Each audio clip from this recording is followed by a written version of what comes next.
नमस्ते दोस्तों, कैसे हैं आप सब। उम्मीद करती हूँ सभी अच्छे होंगे। स्टोरी सुनने के लिए हमारे चैनल को लाइक एंड सब्सक्राइब करें। तरफ भाग 5, अगर आपने इसका पिछला वाला एपिसोड नहीं देखा है तो हमारे चैनल पर अपलोड है, आप जाके ज़रूर देखें। कहानी अच्छी लगे तो लाइक एंड सब्सक्राइब करना ना भूलें।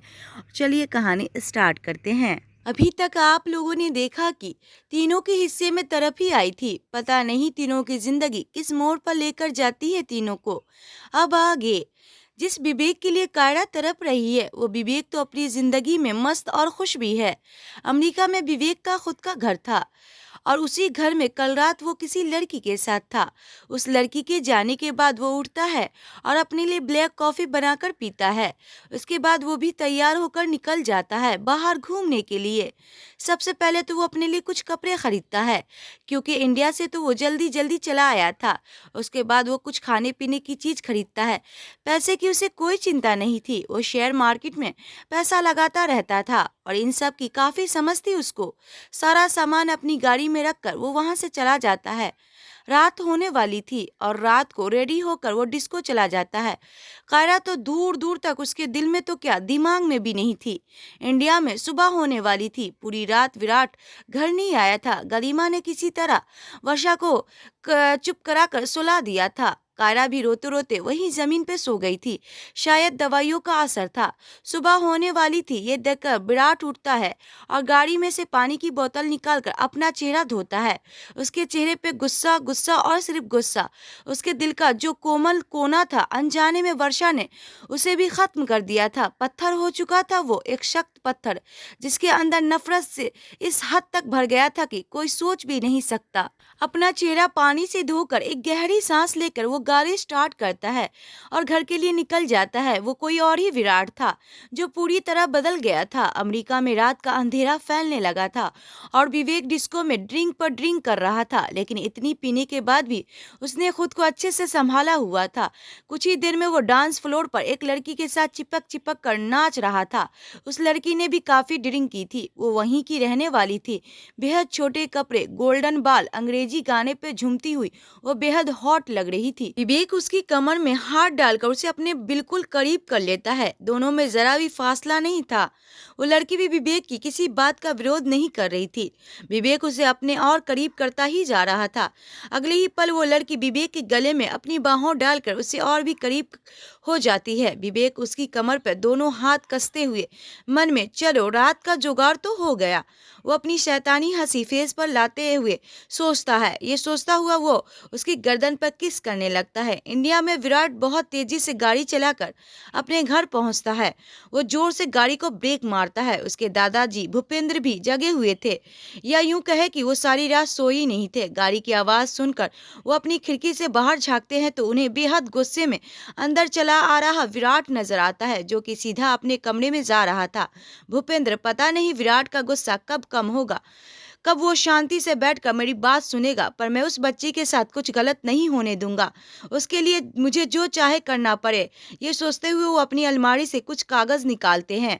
ठंड से सिकुड़ती हुई कायरा जमीन पर सोई हुई थी। उसके आंसुओं के निशान उसके गाल पे साफ चमक रहे थे। उसका दुपट्टा भी पता नहीं कहाँ गिर गया था। उसके कपड़े भी पूरी तरह अस्त व्यस्त हो रहे थे। कुछ बाल उसके चेहरे पे आ रहे थे। गले में पहना हुआ मंगलसूत्र जमीन पे लटक कर उसे छू रहा था। विराट दरवाजा खोलता है और अंदर आता है। इस वक्त वो कायरा के बारे में बिल्कुल भूल गया था। कमरे में हल्की रोशनी थी। विराट सबसे पहले कमरे की लाइट चालू करता है। लाइट चालू करके वो जैसे ही पीछे मुड़कर देखता है तो नजर जाती है कायरा पर। कायरा को देखते ही विराट को फिर से अपनी जबरदस्ती की शादी याद आती है। विराट कायरा को देखते हुए, जब से ये लड़की मेरी जिंदगी में आई है तब से सब कुछ खत्म होता जा रहा है। मेरी हर चीज की जिम्मेदार ये लड़की ही है। इसे मेरी जिंदगी में रहने का कोई हक नहीं है। गुस्से और नफरत से विराट अपनी सोच समझने की शक्ति खो चुका था।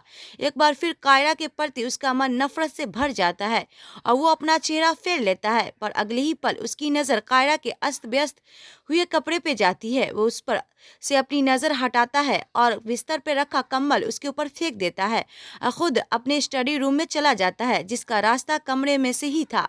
कुछ घंटे में पूरी तरह सुबह हो जाती है और अमेरिका में रात काफ़ी गहरी थी और रात के अंधेरे में विवेक उस लड़की के साथ अपने बिस्तर में था। दोनों नशे में चूर एक दूसरे के बेहद करीब थे और दोनों ही एक दूसरे को बेतहाशा चूम रहे थे। धीरे धीरे विवेक उस लड़की के कपड़े निकाल देता है। अब उस लड़की का जिस्म विवेक के सामने था, वो जैसे चाहे उसके साथ खेल रहा था। यही तो था विवेक, उसका असली चेहरा, जिसके लिए कायरा अधमरी हो गई थी। वो तो अपनी मौज मस्ती में खुश है, कायरा का नामो निशान तक याद नहीं है उसे। इंडिया में विराट ने एकदम से अपने सारे जज्बात अपने दिल में दबा लिया था। न हंसना न रोना, यहाँ तक कि वर्षा के बारे में भी नहीं सोच रहा था। वो खुद पे काबू पाना अच्छे से जानता था। वो हमेशा की तरह अपनी एक्सरसाइज करने के लिए छत पर जा रहा था। स्टडी रूम से वो कमरे में आता है और जैसे ही कमरे में आता है तो एक बार फिर से नजर जाती है कायरा पर, जो कि खुद को कंबल से पूरा कवर करके सो रही थी। बस उसके पैर बाहर थे जिस पे पट्टी थी और पट्टी में से हल्का हल्का खून बह रहा था। भले ही विराट के दिल में बेहद नफरत घर कर गई थी, पर इंसानियत तो अब भी थी। वो कायरा के पैरों को देखता है। क्या मुसीबत है, ये उसके कदम कायरा की तरफ बढ़ जाते हैं।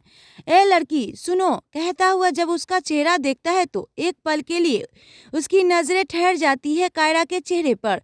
कितनी मासूम लग रही थी वो, और उसके गालों पे सूख चुके आंसू के निशान उसकी हालत साफ बयां कर रहे थे। विराट फिर से उसे जगाते हुए ए लड़की, वो उसका गाल थपथपाते हुए बोलता है। किसी अनजान की आवाज सुनकर और किसी अनजाने की छुअन से कायरा तुरंत उठ जाती है। वो उठकर बैठती है। विराट अभी भी उसके सामने खड़ा था। कायरा हक्की बक्की होकर उसकी तरफ देख रही थी। उसे तो ये भी याद नहीं था कि विराट कौन है। उसे ये पता था कि उसकी शादी विराट से हुई है। वो नजर घुमाकर चारों तरफ देखती है तो वो कमरे देखकर उसे सब याद आ जाता है। विवेक का धोखा, उसका शादी छोड़कर भाग जाना। एक बार फिर से उसका दिल भर आता है। विराट सख्ती से उठो यहाँ से और बिस्तर पर जाकर आराम करो। कायरा कुछ नहीं बोलती और न ही वहां से हिलती है। उसे तो विराट की आवाज सुना ही नहीं दे रही थी और न ही वो सुनना चाहती थी। वैसे ही मूरत बनी बैठी रहती है। विराट फिर से कुछ कह रहा हूँ, सुनाई दे रहा या नहीं? कायरा फिर भी कुछ नहीं बोलती। बहरी हो गई हो क्या? विराट गरजते हुए बोलता है। उसे इतनी जोर से चिल्लाया था कि कायरा अंदर तक सहम जाती है। वो कसकर कंबल को पकड़ लेती है। तुम्हारे पैरों से खून बह रहा है, दिखाई दे रहा है या नहीं? लगभग वो उसके ऊपर झोंकते हुए बोलता है। कायरा धीरे धीरे खड़े होने की कोशिश करती है, पर पैरों में चोट लगने की वजह से वो ठीक से खड़ी नहीं हो पाती। तो चलना तो दूर की बात थी। जैसे ही वो खड़ी होकर अपने कदम आगे बढ़ाती है तो उसके कदम लड़खड़ा जाते हैं। लेकिन इससे पहले कि वो गिरती, विराट अपने एक बाजू उसकी तरफ कमर पर लपेट देता है और उसे अपने करीब कर लेता है। वो अलग बात थी कि उसकी आंखों से अंगारे बरस रहे थे। कारा एक नजर उठाकर उसकी तरफ देखती है, पर उसकी लाल लाल आंखों को देखकर वो कुछ नहीं बोल पाती। विराट उसका दूसरा हाथ पकड़ता है और बिना कुछ बोले बिस्तर की तरफ चल पड़ता है। कायरा तो वैसे ही कुछ समझने की हालत में नहीं थी, पर फिर भी चलते चलते उसकी नजर सामने लगे आईने पे जाती है। वो एक नजर खुद को देखती है। दुल्हन के कपड़े, मांग में सिंदूर, गले में मंगलसूत्र। उसे तो अब जाकर होश आया था। एकदम से वो विराट को खुद से दूर धकेलती है और लड़खड़ाते हुए आईने के पास जाती है। ये सिंदूर, ये मंगलसूत्र, ये शादी का जोड़ा, मतलब मेरी शादी। लेकिन विवेक तो चला गया ना, तो मेरी शादी किससे हुई? वो एकदम पागलों जैसे बिहेव करते हुए बोल रही थी। ये सब सुनकर विराट का पारा चढ़ जाता है। उसे अपनी जबरदस्ती की शादी याद आ जाती है और फिर वर्षा का धोखा भी। उसके हाथों की मुट्ठी कस जाती है। वो पूरी कोशिश कर रहा था अपने गुस्से पे काबू पाने की। कायरा जितनी अपने पैरों को तकलीफ दे रही थी, उतना ही उसके पैरों से खून बह रहे थे। उस कमरे के सफेद फर्श पे खून के धब्बे ही धब्बे नजर आ रहे थे। कायरा अब भी पागलों की तरह बड़बड़ा रही थी। विराट उसके पास जाता है और उसका चेहरा अपनी तरफ करते हुए, बंद करो ये पागलपन। पर कायरा तो अपना आपा खो चुकी थी। वो अपनी बड़ी बड़ी आंखों से उसकी तरफ देखते हुए, किससे हुई है मेरी शादी? आप कौन हैं और ये किसका कमरा है? मुझे सच जाना है, बोलिए किससे हुई है मेरी शादी? लगभग वो चिल्लाते हुए बोलती है। विराट भी गुस्से से गरजते हुए, मुझसे हुई है तुम्हारी शादी, वो भी मेरी मर्जी के बिना। जबरदस्ती थोपा गया है तुम्हें मेरे साथ। मेरी जिंदगी खराब की है तुमने। पसंद नहीं करता मैं तुम्हें, और ना ही अपनी पत्नी मानता हूँ, और ना कभी मानूंगा। सुना तुमने?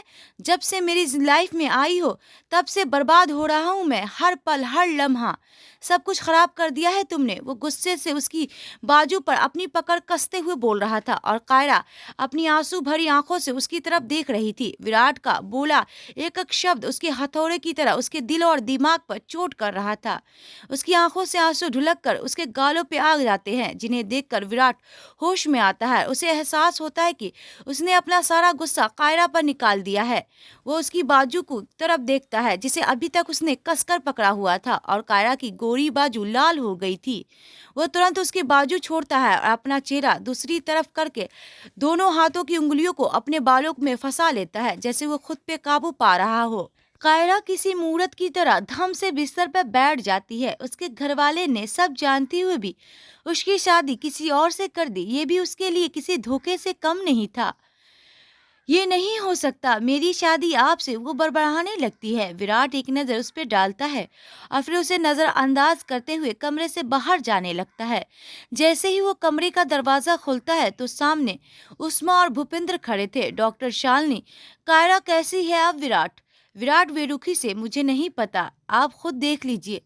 इतना कहकर वो तेजी से बाहर चला जाता है। भूपेंद्र बहुत गुस्से से उसको जाते हुए देखता है। मन में इस लड़की का कुछ तो इलाज करना पड़ेगा। शालिनी और उष्मा अंदर जाती है। कायरा को कोई होश नहीं था, ना अपनी ना अपने कपड़ों की। भूपेंद्र जब उसकी हालत देखते हैं तो वो वहीं से अपने पैर वापस कर लेते हैं।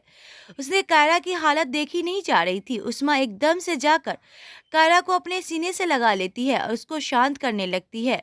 शांत हो जा मेरी बच्ची, संभाल खुद को। कायरा उसकी ममता भरी आवाज से भावुक हो जाती है और उस्मा के सीने से लग जाती है और फूट फूट कर रोने लगती है। विराट ऊपर छत पर चला जाता है और वो लगातार पंचिंग बैग पे मुक्के की बरसात कर रहा था। यूं कहे कि अपना गुस्सा निकाल रहा था, क्योंकि दिल तो उसका भी टूटा था और बुरी तरह टूटा था। यही सुबह का वक्त था जब वर्षा उसे फोन करके मॉर्निंग विश करती थी, पर आज सब कुछ बदल गया था। वक्त, हालात, यहाँ तक कि उसका रिश्ता भी सब बदल गया था। उसका दिल बहुत बेचैन हो रहा था, पर अगले ही पल वो अपने सारे जज्बात पे काबू पाता है और फिर तेज तेज पंचिंग बैग पर मुक्का मारने लगता है। पर वर्षा भी उठ गई थी, पर बेजान सी बिस्तर पे पड़ी थी। उसका चेहरा पीला पड़ गया था, रो रो कर उसकी आंखें सूज गई थी।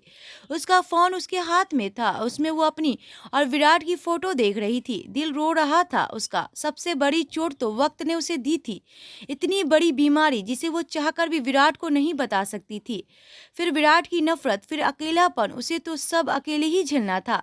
उसके हाथ तड़प रहे थे विराट का नंबर मिलाने के लिए।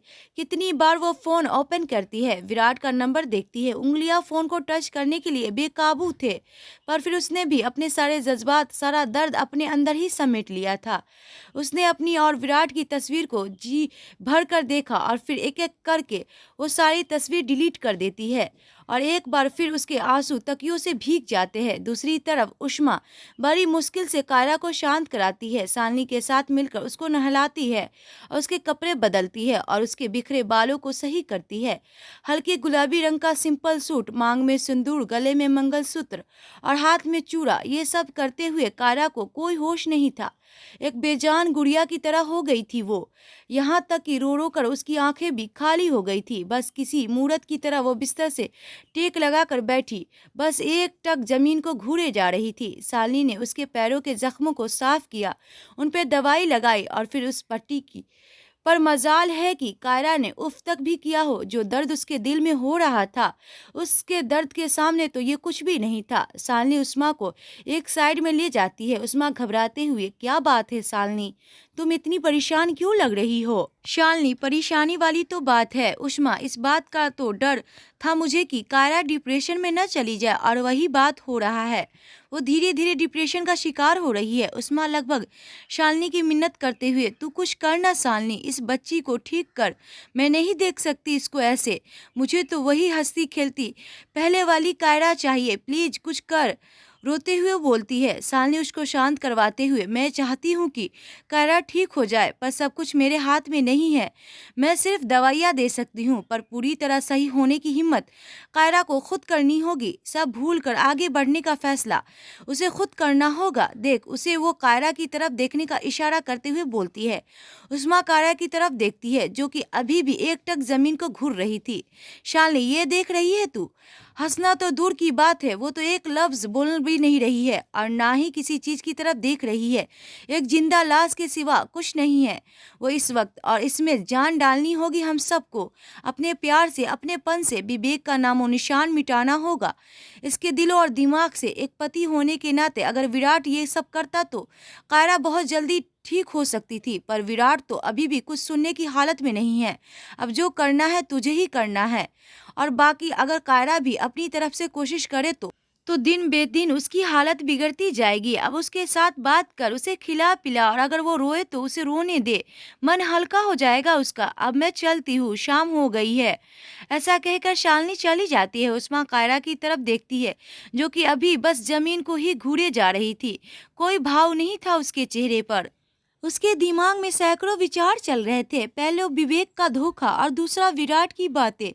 तुम विवेक को शादी के लिए फोर्स नहीं करती और वो यहाँ से नहीं जाता, ना तुमको मुझसे जबरदस्ती शादी करनी पड़ती।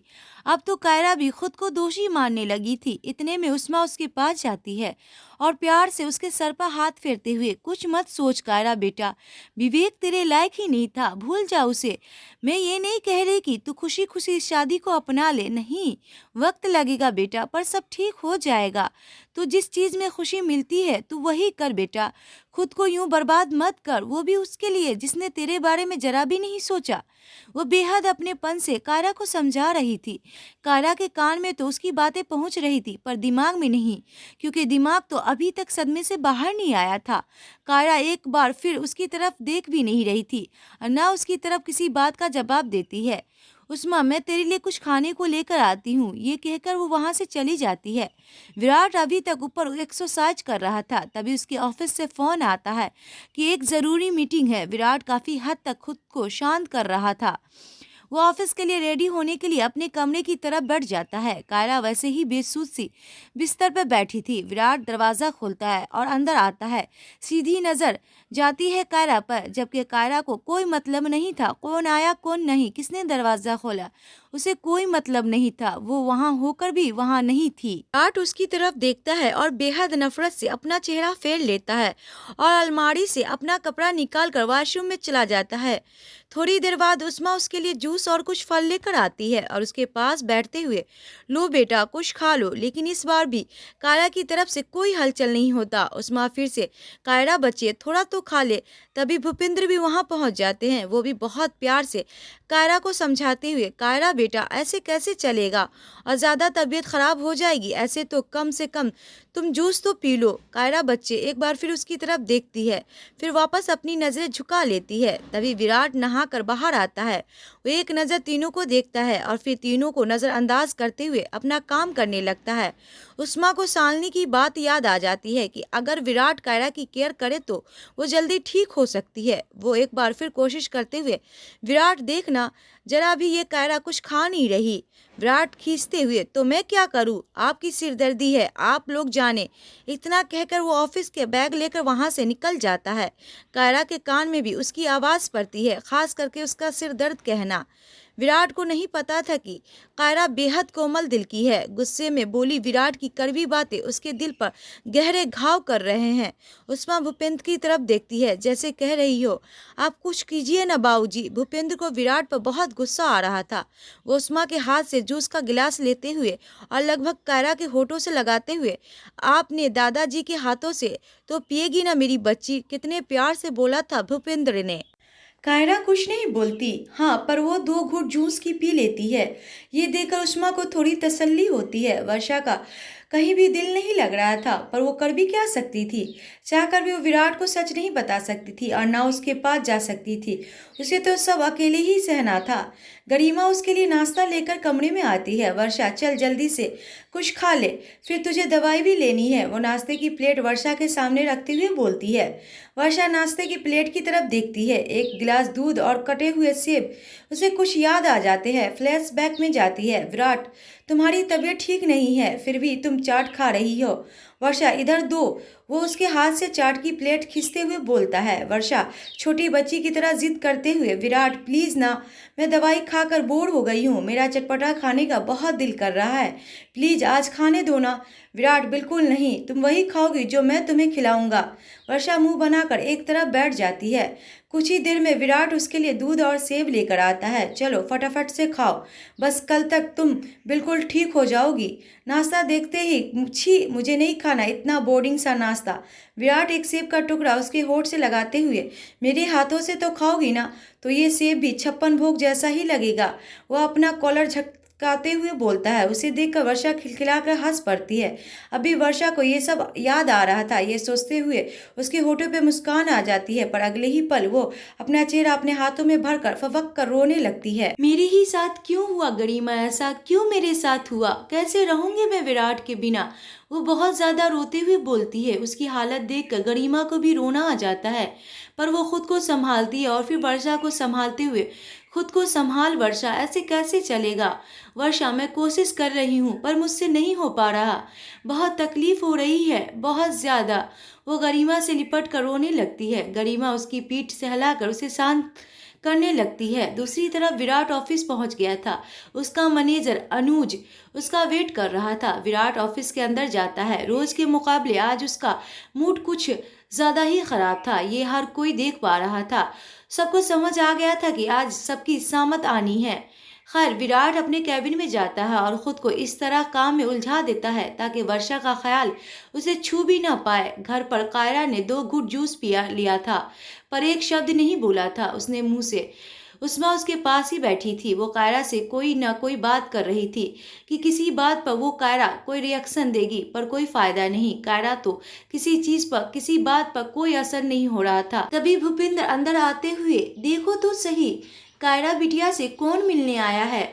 वो अंदर आते हुए बोलते हैं और उसके पीछे कायरा के माँ पापा भी अंदर आते हैं। अपनी बच्ची को देखते ही बीबा और सुरेश का दिल भर आता है। वो उनकी कायरा थी ही नहीं, वो सिर्फ एक जिंदा लाश की तरह लग रही थी। बीबा एकदम से उसके पास जाकर उसे अपने सीने से लगाते हुए, मेरी बच्ची, क्या हालत बना रखी है बेटा। सुरेश भी कायरा के पास जाकर प्यार से उसके सर पर हाथ फेरने लगते हैं। अब क्या होगा, कायरा अपने माँ पापा से क्या सवाल करेगी, हम देखेंगे नेक्स्ट पार्ट में। तब तक के लिए नमस्ते।